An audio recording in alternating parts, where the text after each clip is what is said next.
వసింపుచుండిరి పోడిమితో ఏడేడో జనమున పొడవున ఒక మామిడి పండుండెను.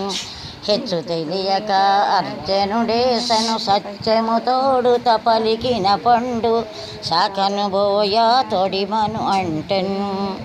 ఉత్తములారా వినుడి వనమున ఒక మునివరుడు తపమునరించెను. నిత్యము ఒక పండాహారమున ముదమున ఒక మామిడి పడు ఉండెను.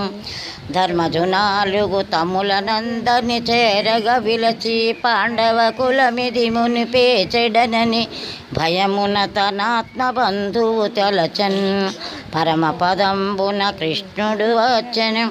ఉత్తములారా వినుడి వనమున ఒక మునివరుడు తపమునరించెను. నిత్యము ఒక పండాహారమున ముదమున ఒక మామిడి పండుండ్రెను.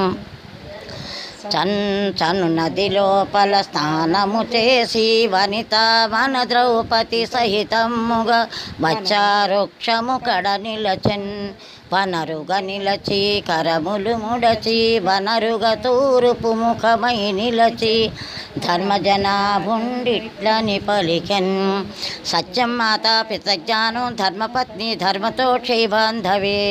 ధరణీశ్వర నా తల్లే సత్యము ధర్మజ్ఞానము తండ్రే నిజము.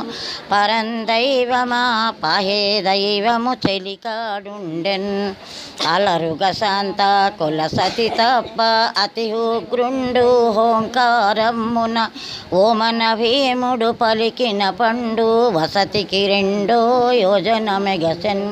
ఆ పండు కోసేస్తే మునీశ్వరుడు తపస్సు చేసిన ఒక పండే ఉండిట. ఆయన అదే ఆహారం తినివట. ఆ కృష్ణుడు ఈ అర్జునుడు తెలియక ఆ పండుని తీసేసుకుందామని వేశాడు. వేస్తే పండు కిందకి వచ్చేసింది. వచ్చి మళ్ళీ వెళ్ళి ఆ తొడిమిని అంటుకుపోయింది.